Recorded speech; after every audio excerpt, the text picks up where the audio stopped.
السلام عليكم ورحمة الله وبركاته. نحمده ونصلي على رسوله الكريم. أما بعد فقد قال الله تعالى في القرآن العظيم وفي الفرقان المجيد بعد أعوذ بالله من الشيطان الرجيم بفضل بسم الله الرحمن الرحيم. إنا أنزلناه في ليلة القدر وما أدراك ما ليلة القدر ليلة القدر خير من ألف شهر. صدق الله مولانا العظيم. புகழும் புகழ்ச்சியும் ஏகேரவனாகிய அல்லாஹ்விற்கே உரித்தாகட்டுமாக. அவனுடைய சலாமும் சமாதானமும் கண்மணி நாயகம் ரசூலுல்லாஹி ஸல்லல்லாஹு அலைஹி வஸல்லம் அன்னவர்களின் மீதும் அன்னவர்களின் அடிச்சுவற்றினை பின்பற்றி வாழ்ந்து மறைந்த உத்தம சத்திய சஹாபாக்கள், தாபிஈன்கள், தாபிஈன்கள், நாதாக்கள், ஷுஹதாக்கள், சாலிஹீன்கள் இன்னும் நம் அனைவர் மீதும் என்றென்றும் நின்று நிலவட்டுமாக. ஆமீன். கண்ணியத்திற்குரியவர்களே, அல்லாஹ் சுப்ஹானஹு வ தஆலாவுடைய மகத்தான கிருபையினால் 27ஆம் தராவீஹுடைய தொழுகையை தொழுதுவிட்டு குர்ஆனை முடித்துவிட்டு இங்கு அமரக்கூடிய தௌஃபீக்கினை கொடுத்திருக்கின்றான். அல்ஹம்துலில்லாஹ். அல்லாஹ் சுப்ஹானஹு வ தஆலா இந்த ரமதானுடைய சிறப்புகளை பற்றி நிறைய விஷயங்களை சொல்லி காட்டுகிறான். அதிலும் குறிப்பாக இந்த குர்ஆனை நான் எந்த இரவில் இறக்கி வைத்தோம் என்பதை சொல்லும் பொழுது இன்னா அன்ஸல்னாஹு ஃபீ லைலத்தில் கத்ர், கண்ணியமிக்க ஒரு இரவு. எந்த இரவு? லைலத்துல் கத்ர் என்ற இரவில் நாம் இந்த குர்ஆனை இறக்கி வைத்தோம் என்று சொல்லி காட்டுகிறான். அந்த இரவு எந்த அளவிற்கு சிறப்பானது என்று சொன்னால் லைலத்துல் கத்ரி கைரும் மின் அல்ஃபி ஷஹர், 1000 மாதங்களை விட சிறந்தது என்பதாக அல்லாஹ் சொல்லி காட்டுகிறான். நபி ஸல்லல்லாஹு அலைஹி வஸல்லம் அவர்களும் கூட ரமலானில் வைக்கக்கூடிய அந்த நோன்பை பற்றியும் ரமலானில் இருக்கக்கூடிய சிறப்பான இந்த இரவை பற்றியும் சொல்லி இருக்கிறார்கள். ஹஸரத் அபூ ஹுரைரா রাদিয়াল্লাহு அன்ஹு அவர்கள் அறிவிக்கக்கூடிய ஒரு ஹதீஸ், நபி அவர்கள் சொன்னார்கள், மன் ஸாம ரமலான ஈமான வ இஹ்திஸாபா, யார் ஈமானோடு நன்மை எதிர்பார்த்த வண்ணம் இந்த ரமலானுடைய மாதத்தில் நோன்பு நோற்பாரோ உஃபிர லஹு மா தகத்தம மின் தம்பிஹி, அவர் முன்னால் செய்த பாவங்கள் அனைத்தும் மன்னிக்கப்பட்டு விடும் என்பதாக சொல்லி இருக்கிறார்கள்.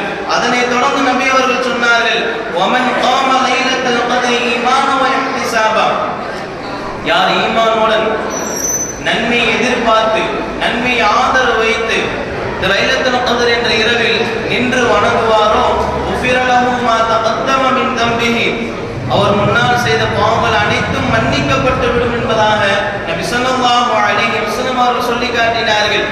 இந்த லைலத்துல் கத்ர் எந்த இரவில் இருக்கிறது என்பதையும் நபி அவர்கள் தெளிவாக சொல்லி இருக்கிறார்கள். எந்தெந்த இரவுகளில் நாம் எடுத்துக்கொள்ள வேண்டும், தேடிக்கொள்ள வேண்டும் என்பதை தெளிவாக சொல்லி இருக்கிறார்கள். ஹஸரத் ஆயிஷா রাদিয়াল্লাহு அன்ஹா அவர்கள் அறிவிக்கிறார்கள், நபி அவர்கள் சொன்னார்கள், தஹர்ரவு லைலத்துல் கத்ரி ஃபில் வித்ரி மின் அல்-அஷ்ர் அல்-அவாகிர் மின் ரமலான், ரமலானில் இருக்கக்கூடிய கடைசி 10 இருக்கக்கூடிய ஒற்றைப்படை இரவுகளில் நீங்கள் லைலத்துல் கத்ரை தேடிக்கொள்ளுங்கள் என்பதாக நபி ஸல்லல்லாஹு அலைஹி வஸல்லம் அவர்கள் சொல்லி காட்டினார்கள். அந்த லைலத்துல் கத்ர் என்ற இரவு இந்த ஒற்றைப்படை இரவுகளில் எந்த இரவில் இருக்கும் என்பதையும் நபி அவர்கள் சொன்னார்கள். அதனைத் தொடர்ந்து அல்லாஹ் நபி அவர்களுக்கு இந்த லைலத்துல் கத்ர் எந்த இரவில் இருக்கிறது என்பதை தெளிவுபடுத்தினான், அறிவித்து கொடுத்தான். அதன் பிறகு என்ன நடந்தது என்பதையும் நபி அவர்கள் சொன்னார்கள்.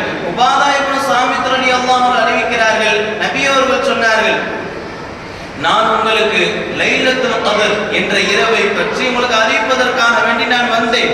நான் புறப்பட்டு வந்தேன்.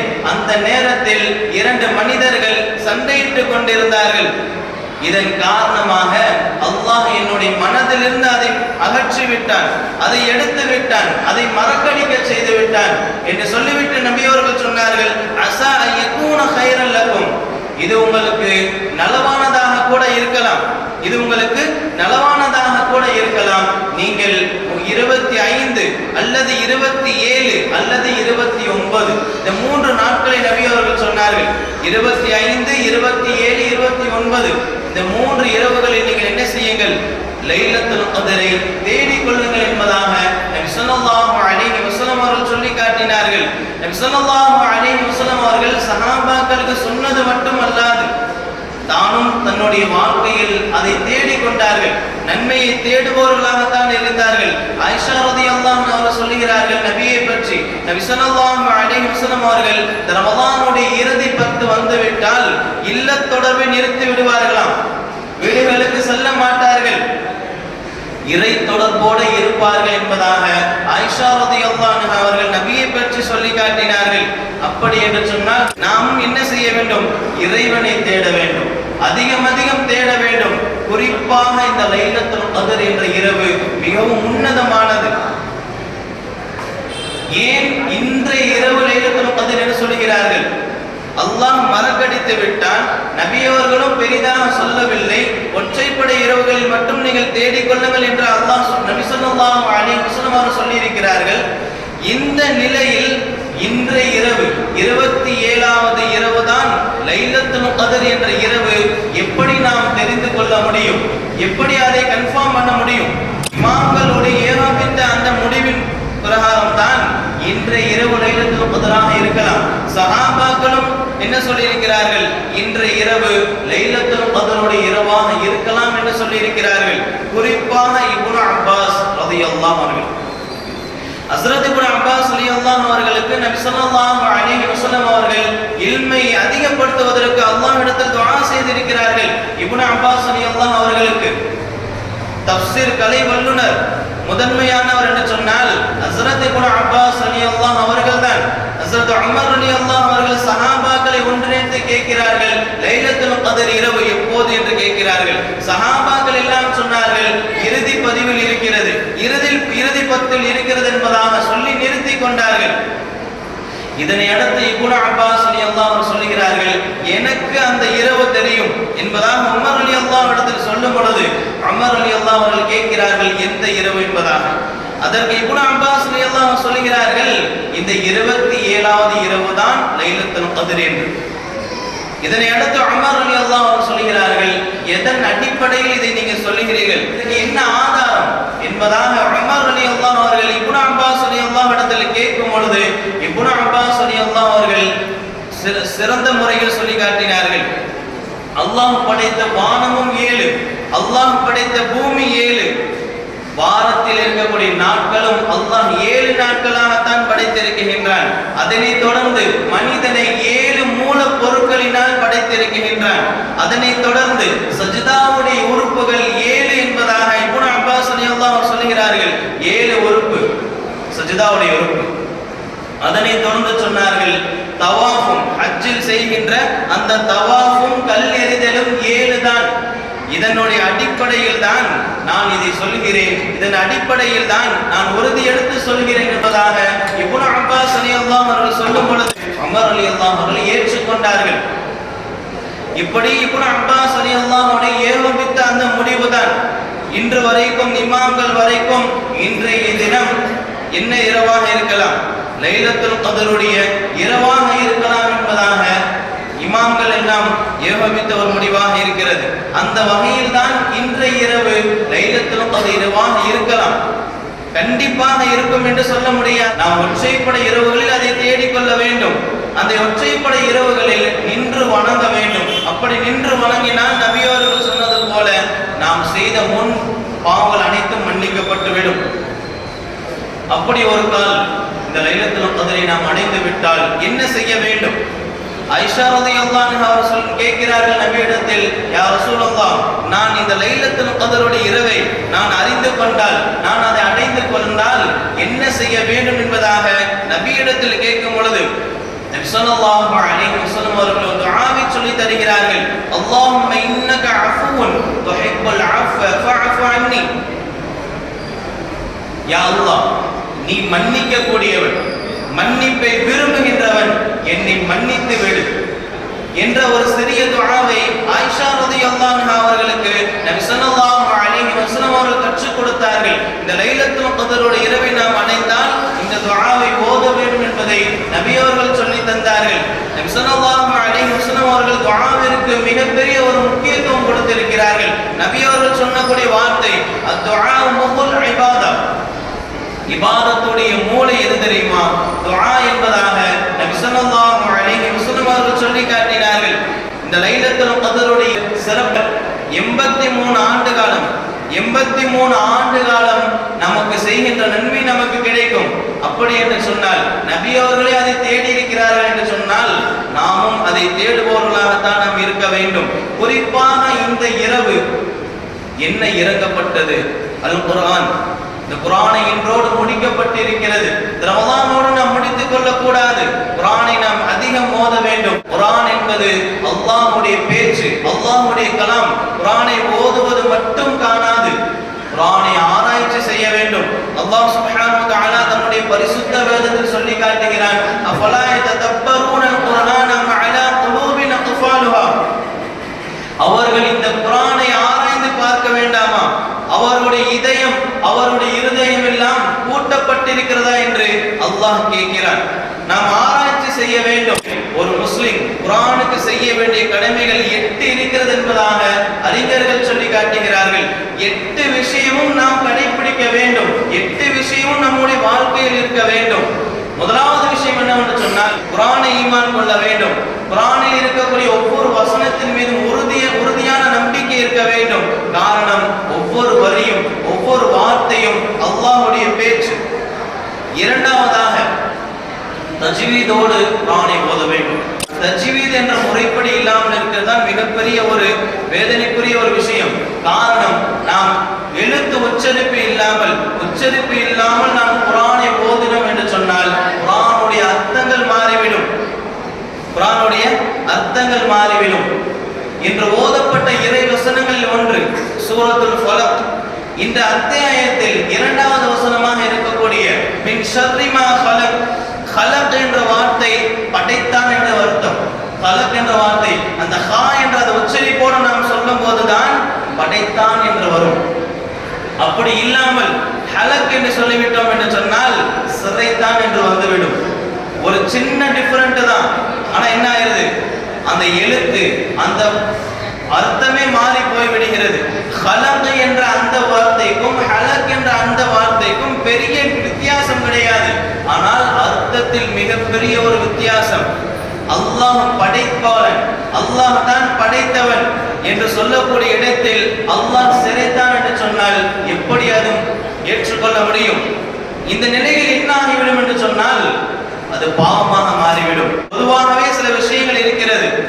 அந்த விஷயங்களை நாம் தெரிந்து செய்தாலும் தெரியாமல் செய்தாலும் குற்றம்தான்.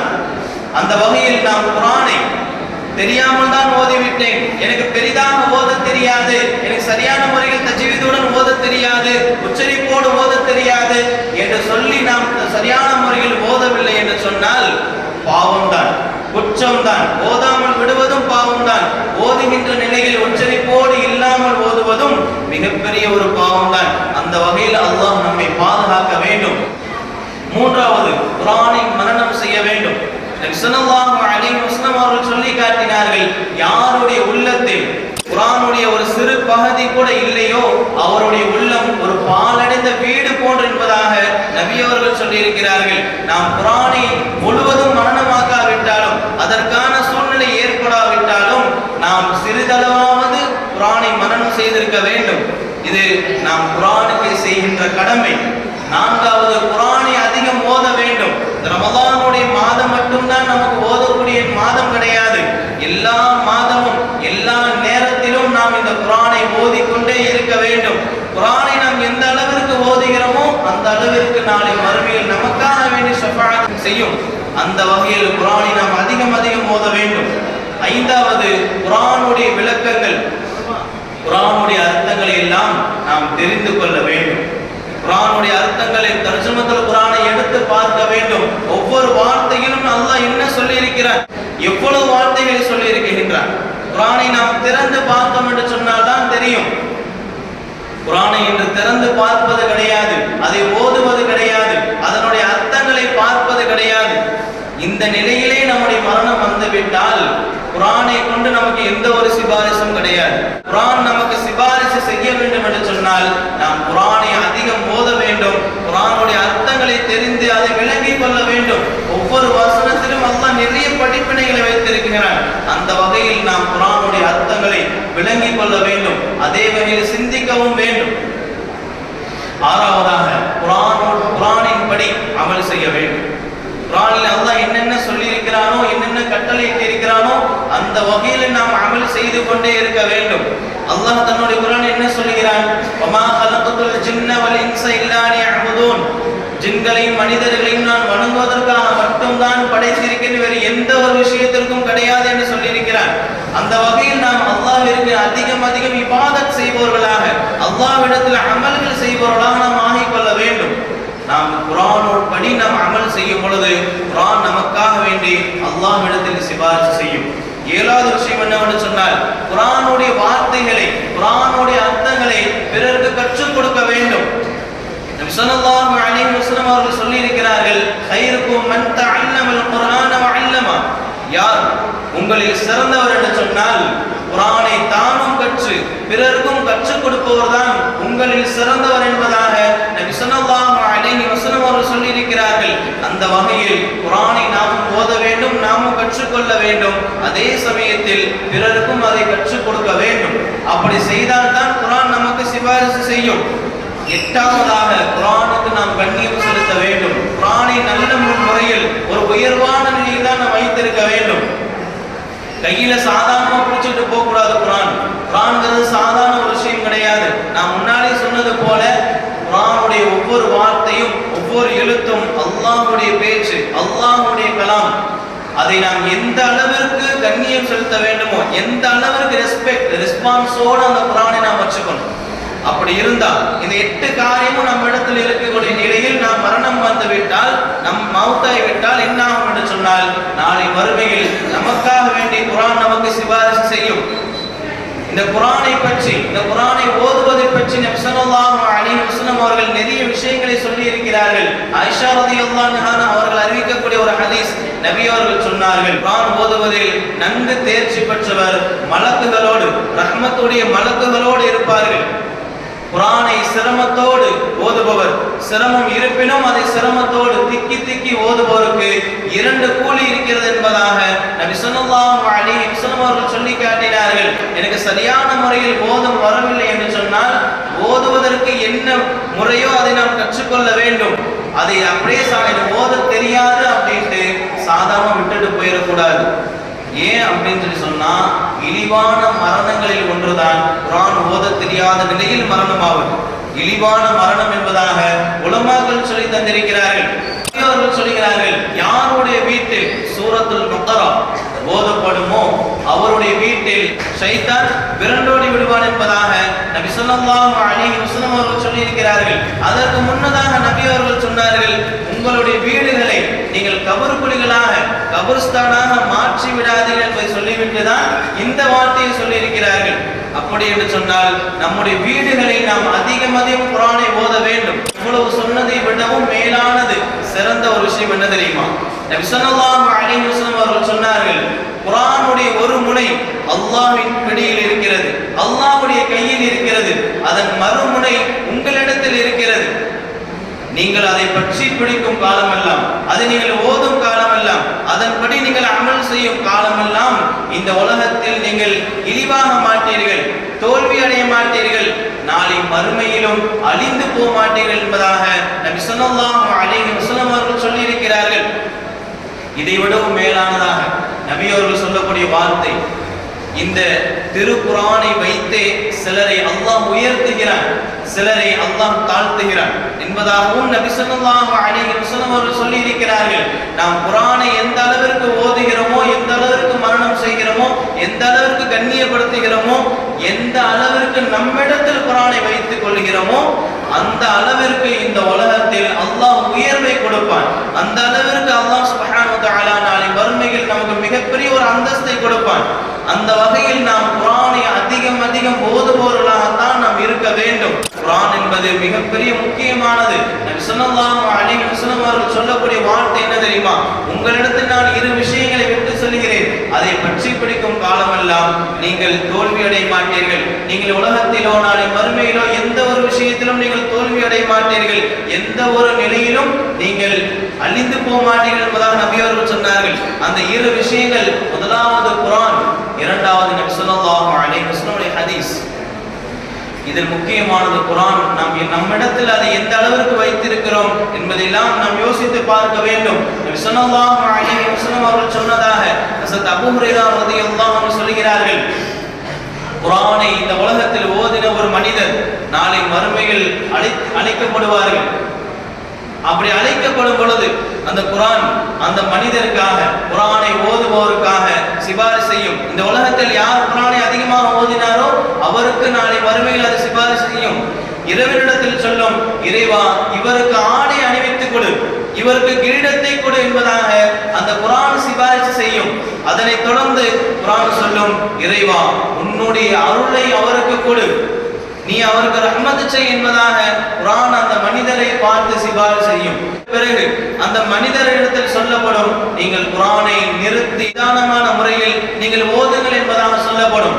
அந்த மனிதர் ஓதக்கூடிய ஒவ்வொரு வசனத்திற்கும், அந்த மனிதன் ஓதக்கூடிய ஒவ்வொரு எழுத்திற்கும் ஒரு நன்மை அதிகமாகிக் கொண்டே இருக்கும், ஒரு அந்தஸ்தை அல்லாஹ் உயர்த்தி கொண்டே இருப்பான். அந்த மனிதர் எங்கே நிறுத்துகிறாரோ, எங்கே திக்குகிறாரோ, எங்கே தடுமாறுகிறாரோ அந்த இடத்தோடு அவருடைய அந்தஸ்து முடிந்துவிடும். ஒவ்வொரு வார்த்தைக்கும் ஒவ்வொரு எழுத்திற்கும் அல்லாஹ் அந்தஸ்தை கொடுக்கிறான் என்று சொன்னால், இது யாருக்கு என்று சொன்னால் குர்ஆனை மனனம் செய்த ஹாஃபில்களுக்கு, குர்ஆனை மனனம் செய்த ஹாஃபில்களுக்கு தான் இந்த ஒரு அந்தஸ்து. குர்ஆனை இந்த உலகத்தில் அதிகமாக ஓதுவோருக்கு குர்ஆன் சிபாரிசு செய்யும். குர்ஆனுடைய சிபாரிசை கொண்டு சொர்க்கத்திற்கே சென்று விட முடியும். அதாவது நபியோருடைய சிபாரிசை மட்டும்தான், அவருடைய ஷஃபாஅத்தை மட்டும்தான் அல்லாஹ் சுப்ஹானஹு வ தஆலா முதலில் ஏற்றுக்கொள்வான்.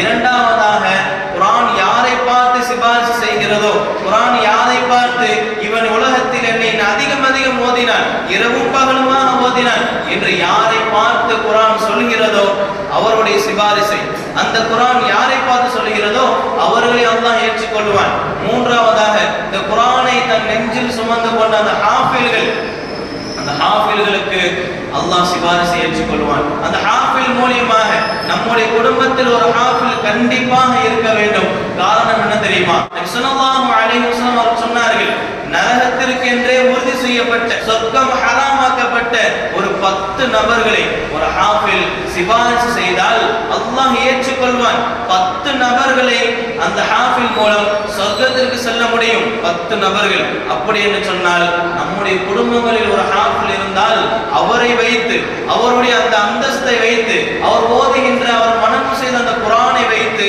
நமக்கும் சொர்க்கம் கிடைக்கும். நாம் குர்ஆனை ஓதுபவர்களாக, குர்ஆனை மனனம் செய்பவர்களாக தான் நாம் இருக்க வேண்டும். வல்ல ரஹ்மான் தௌஃபீக் செய்வானாக. லைலத்துல் கத்ர் என்ற இரவை அடையக்கூடிய பாக்கியத்தை கொடுப்பானாக. அந்த லைலத்துல் கத்ர் அந்த இரவில் அதிகம் அமல் செய்யக்கூடிய தௌஃபீக்கினை, அந்த நல்ல நசீபினை நம் அனைவருக்கும் தந்தர் புரிவானாக. வாஹிரு தஅவானா அல்ஹம்துலில்லாஹி ரப்பில் ஆலமீன். அஸ்ஸலாமு அலைக்கும் வரஹ்மத்துல்லாஹி வபரகாத்துஹு.